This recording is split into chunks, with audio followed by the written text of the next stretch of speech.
Quran bilang bahwasanya enggak, engkau masih punya kesempatan. Nah, teman-teman lihat deh. Saya pengen banget teman-teman ikut lihat di Quran surah 25 ayat 68 sampai 70-nya dulu deh. Ya. Surah apa 25? Furqan. Nah, saya sambil buka juga surahnya ya. Ayat 68. 68 itu bicara tentang apa? Tentang 3 kesalahan besar yang mungkin dilakukan oleh manusia. Maka kita lihat ayatnya. Walladzina la yad'una ma'allahi ilahan akhar wa la yaqtuluna an-nafsa allati harramallahu illa bil haqq wa la yaznun wa man yaf'al dzalika yalqa athama. Orang-orang yang tidak menyekutukan Allah dengan sembahan lain dan tidak membunuh orang yang diharamkan Allah ya, kecuali dengan alasan yang benar, dan tidak berzina, dan barang siapa melakukan demikian itu niscaya dia mendapatkan hukuman yang berat. Jadi ini konteksnya sedang bicara tentang ciri-ciri ibadur rahman, hamba Allah yang maha lembut, yang penuh dengan kasih sayang. Salah satu cirinya dia tidak melakukan 3 hal tadi. Dia tidak membunuh, dia tidak bersekutu, tidak mensekutukan Allah, tidak syirik, kemudian dia tidak berzina. Nah, kalau melakukan itu di akhir ayat ini kan disampaikan dia dapat hukuman yang berat. Kita lanjut ayat 69 ya kawan-kawan. Yudha'af lahul adzab yaumal qiyamah wa yakhlud fihi muhana. Bahkan akan dilipat gandakan azab untuknya pada hari kiamat dan dia akan kekal dalam azab itu dalam keadaan terhina.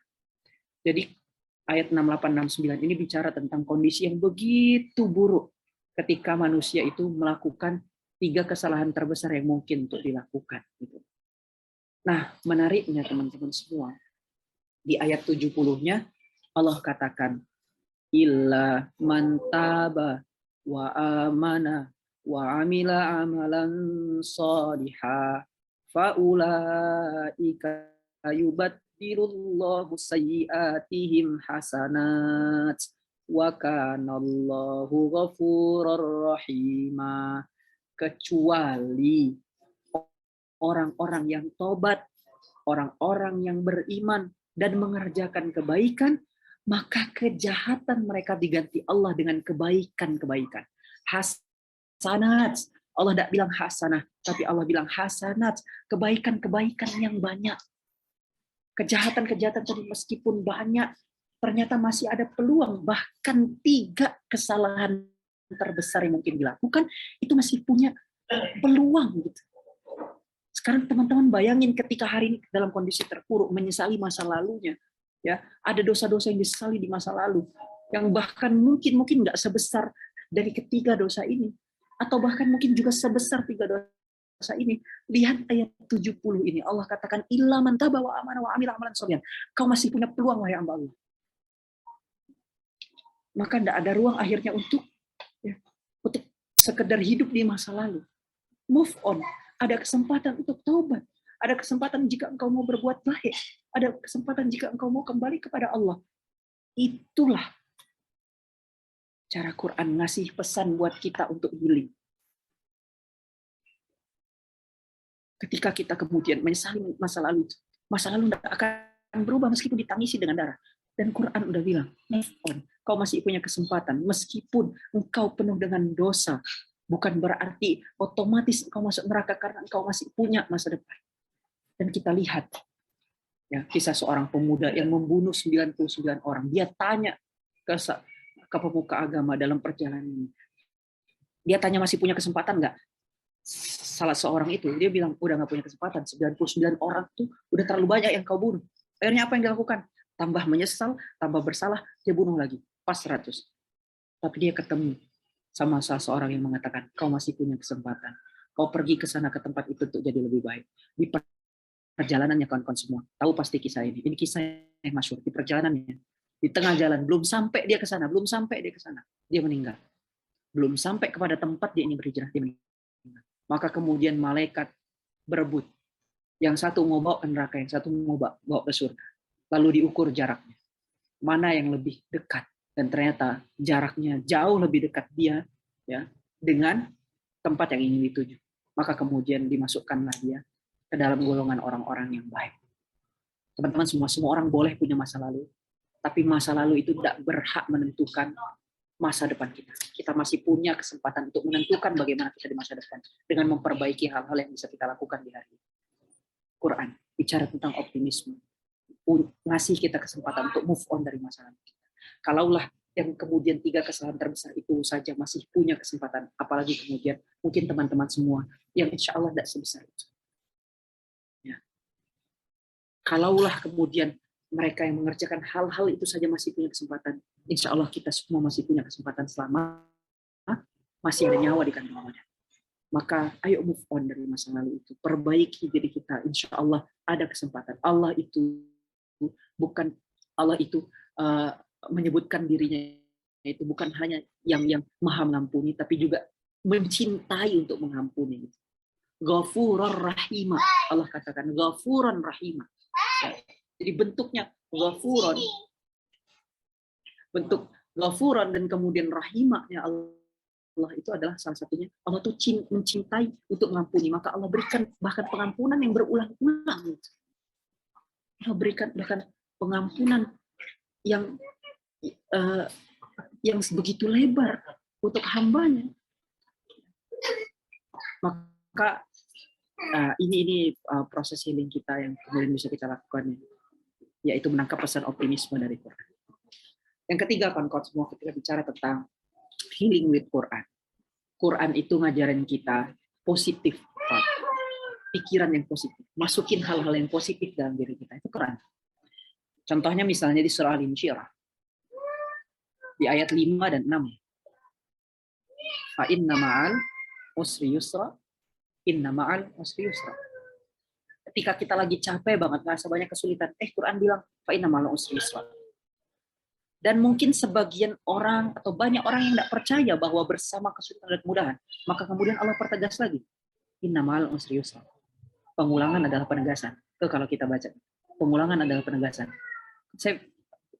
Banyak yang kemudian berpikir gitu ya, kenapa Allah harus ulang ayat ini? Dan salah satunya dalam sebuah tadabbur yang saya ikuti, karena banyak yang tidak percaya ketika ada kesulitan, ternyata bersama dengan itu ada kemudahan, itu banyak yang tidak percaya. Tapi Allah ingin kita meyakini itu, Allah ingin masukkan itu dalam pikiran kita, pikiran positif kita. Fa inna ma'al usri yusra. Bahkan dalam tadabburnya gitu, fa inna ma'al usri yusra itu bukan hanya bersama kesulitan ada kemudahan. Usra itu pakai alif lam. Alif lam itu menggambarkan bahwa al-usr yang dimaksud di ayat 5 dan al-usr yang dimaksud di ayat berikutnya itu adalah sama. Jadi kesulitan yang dimaksud di ayat 5, kesulitan yang dimaksud di ayat 6 itu sama. Tapi yusra-nya itu nggak pakai alif lam. Harusnya kan kalau al-usr pasangannya al-yusr, benar nggak? Kalau kesusahannya pakai alif lam, harusnya yang dibilang kemudahan itu pakai alif lam dong. Harusnya di al-yusr, tapi itu nggak ada. Apa maknanya? Kemudahan yang dimaksud pada ayat 5 beda sama kemudahan yang dimaksud di ayat 6. Seakan-akan ingin disampaikan bersama satu kesulitan ada 2 kemudahan. Dahsyat. Nah, itu bayangin kita lagi susah, tiba-tiba dapat pikiran positif bahwa bersama dengan kesulitanmu sekarang ada 2 kemudahan. Yuk cari kemudahan itu. Yuk cari di mana letak berkah kemudahannya itu. Insya Allah kau akan bisa menyelesaikannya. Maka kita juga akan lihat bagaimana Allah meyakinkan kita untuk menghadapi ujian-ujian itu. Ada di surah Al-Baqarah. La yukallifullahu nafsan illa wus'aha. Ketika kita ngerasa kayaknya berat banget, tapi Allah bilang, enggak, ini udah pas untukmu, maka kemudian yang kita lakukan adalah melihat, bukan lagi menyalahkan masalahnya, tapi langsung memperbaiki responnya. Itu proses healing yang kemudian bisa kita lakukan. Terakhir, dan ini sebenarnya masih banyak lagi insight-insightnya ya. Tapi kita bisa ambil beberapa. Terakhir misalnya Allah katakan juga bahwa kita nggak sendiri. Karena salah satu yang ngerasa orang itu makin terpuruk adalah ketika dia ngerasa sendiri. Dia ngerasa ditinggal, dia ngerasa nggak ada lagi yang bisa jadi harapan, dia ngerasa nggak ada lagi yang bisa memberikannya bantuan. Ya terutama dia nggak ngerasa ada harapan lagi. Gitu. Nah, tapi kalau kita dekat dengan Quran, jaga interaksi dengan Quran, kita percaya sama apa yang disampaikan Quran, maka Quran telah mengatakan bahwa kita tidak sendiri. Allah katakan kita tidak sendiri. Innallaha ma'ana. Allah tuh bersama dengan kita. Kalau mau minta pertolongan, baca di ayat surah di Al-Baqarah ayat 45, wasta'inu bis-sabri was-shalah. Ketika kemudian kita ingin minta pertolongan, kata Allah, sabar. Sabar itu salah satunya apa? Terima. Proses sabar itu adalah menerima. Acceptance itu sabar. Ya. Makanya kalau dilihat di ayat surah 155 itu kan berikanlah kabar gembira bagi orang yang sabar. Ujung ayatnya kan gitu ya. Berikanlah kabar gembira bagi orang yang sabar. Siapa orang yang sabar itu? Ayat 156-nya tadi mendefinisikan yang udah kita bahas. Ya, yang kemudian ketika musibah dia bilang innalillahi wa inna ilaihi raji'un. Jadi sabar itu salah satu prosesnya adalah acceptance. Nah, kata Allah wasta'inu bis-sabri was-shalah. Minta pertolongan sama Allah, minta pertolongan artinya ketika kita ya sedang butuh dengan pertolongan itu gitu kan. Allah tahu akan ada, bahkan sebenarnya kita tidak bisa lepas dari minta pertolongan itu. Bahwa karena kita selalu ada masalah dan kita tidak akan pernah lepas untuk minta pertolongan. Maka bagaimana cara minta pertolongan itu? Disobri, sabar dulu, acceptance, terima gitu ya. Jangan menyalahkan keadaan, jangan menyalahkan situasi karena itu nggak akan mengubah situasinya, karena itu akan justru memperburuk situasinya. Sabar dulu, wassalah, dan datang ke Allah, komunikasi ke Allah dengan sholat. Itu. Jadi kita nggak pernah sendiri karena selalu ada Allah yang bisa jadi tempat bergantung. Dan teman-teman lihat kalimat perintahnya apa di surah 2 ayat 45 tadi, wasta'in, itu kalimat perintah. Lalu ketika sholat kita menyambut kalimat perintah itu. Pasti teman-teman akan baca setiap sholat. Iyyaka na'budu wa iyyaka nasta'in. Allah katakan wasta'in, dan kita sambut itu dalam sholat kita. Iyyaka na'budu wa iyyaka nasta'in. Ya Allah, aku ini hambamu ya Allah, dan aku butuh pertolonganmu. Kau telah mengatakan wasta'inu, kau suruh aku untuk minta tolong dengan cara ini ya Allah.